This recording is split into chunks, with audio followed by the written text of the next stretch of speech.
So I want to talk and address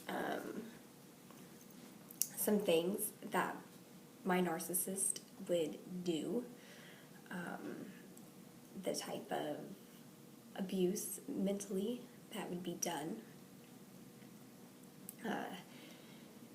There was a few major times where the no empathy, the no compassion, just it being way too inhumane would come out. And I would always think, being in it at the time, that it was only me, like he hated me, like it was something about me. I mean, he talked so much trash on me. There was maybe 2 or 3 times like he actually was nice, said nice things about me. It was very uncommon. Basically, what I was brainwashed to think was I was the most uneducated, stupid person in the world because I only graduated high school. And apparently I was some major druggie or something because, I had tried, marijuana in high school.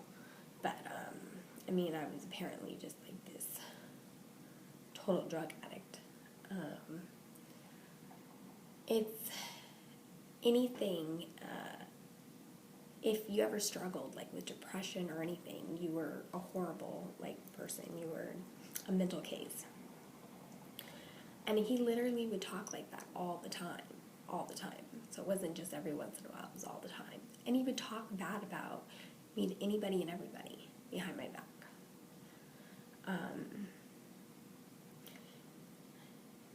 So there was this time that his own mother was going through renal failure, and they were actually telling her you probably got 10 years to live unless you can find a kidney, and it's really hard to be put on this list to get a kidney. And when I first found this out, I was not calm.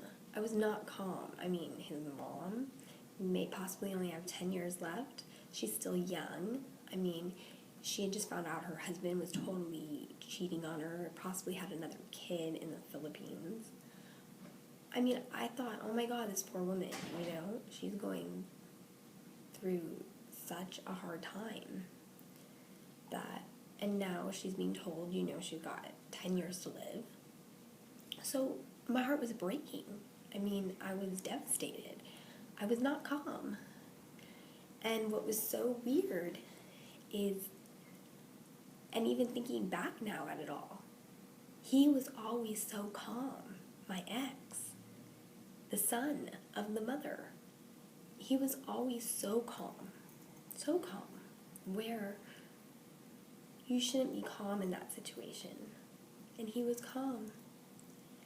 And it's almost like it didn't even faze him. In fact, the only time he would shed a tear or act like he really even cared was after I yelled at him for him acting like he didn't care. Because I would be like, I don't understand what the hell's wrong with you. Why aren't you upset? Why aren't you mad? And to me, I couldn't understand, how do you not care? And he would just be like, I do, I just got so much on my mind. And it was, there's times where you don't act that calm. And he was always that calm. And I always thought that was so strange. How could you be, it doesn't even faze you? And, we started going through this period where I'm like, I'm going to try to donate one. I'm going to try to donate my kidney. I'm going to try to give her one of mine.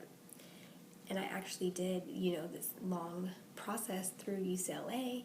The only one out of her entire Filipino family, the only one was the white girl willing to stand up and try and give her a kidney. In fact, I went through all the steps.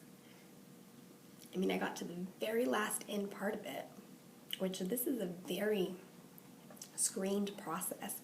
You meet with tons of doctors. I mean, it was an intense deal. I was down there like 5+ times, having, meet with doctors and do different testing to see if I could even be a donor for her. And, I went through that whole process, and he really acted almost, he didn't care. He did not care. It was hard for him to even act like he did care, like in a sense of, well, I don't want you to do it because I don't want anything to happen to you. But it was even hard for him to say that. And when I finally got on and like, what the hell's wrong with you? Why don't you want to try? And it was, he actually said it in front of my parents and my brother. And even to this day, that was one thing that really stung them, where it was odd. Because when asked, about it, he was just like, well, I would have to lose weight. I would have had to lose weight because it was after the fact. This was when our separation started. And I had said something like, you wouldn't even do anything to help save your own mother. And he said, like, he just nonchalantly was like, I would have had to lose weight. Yet, as soon as our separation, that was the first thing he did, was he went out and got all fit. And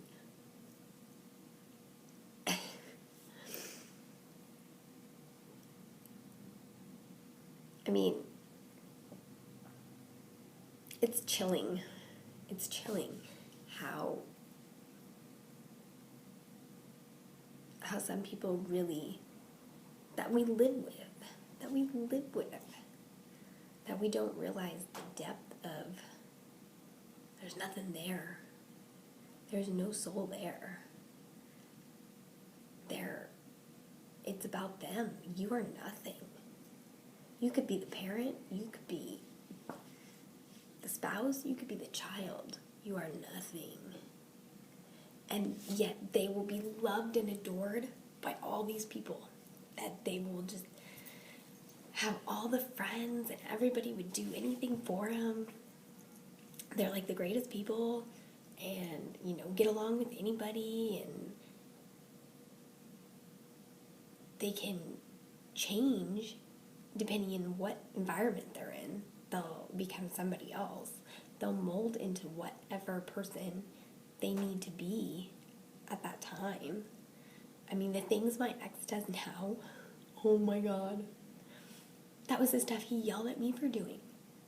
And that's the stuff he would never go out and do. He would never go out to like dance places. He would never go out and have just, fun and hang out. Oh God, no. That was wrong. That was bad. You were horrible. He would never, everything was all, safety concern, this and that. And now it's like, oh, he doesn't even give a crap. Like, if his kids are half dead, it's like, whatever. It's because he changes depending on what environment he's in. And everybody's realizing that now within our case, that he's constantly changing. His personality is something different every time. So yeah, definitely multi-personalitied. That you never know which one he's going to be. And that's why his kids have had enough. Because they never know which one he's going to be, what personality it'll be today. And these are little kids. They can't handle that. They can't deal with that, and they don't deserve to have to try. I mean, even though he has hardly no rights whatsoever now, he still is doing damage. But he has no care. He really has no care. Because not one person can show me the actions he does to show that he cares. All he has is words. And yeah, depending on what environment he's in at the time, yeah, he'll have some good words for you. But then again, couldn't most people sit here and tell you exactly what you want to hear? I could sit here and tell you, oh yes, I'm so sorry, our company screwed up, and you should really be due a refund, and I could tell you everything you want to hear. You could leave here being my new best friend, and then you could walk away, and I could go, ding, yeah, no refund, sorry. That's all he does. So with this whole mother situation, it was really chilling that he really had no care. He had no care. And even when the father was found out to be cheating and having another kid, he didn't care. He could care less. The only time he ever showed he cared was when I got pissed at him for him not showing any care. And then he would get to be where he cared. He had nothing for anybody. It was all about him. It was all about him.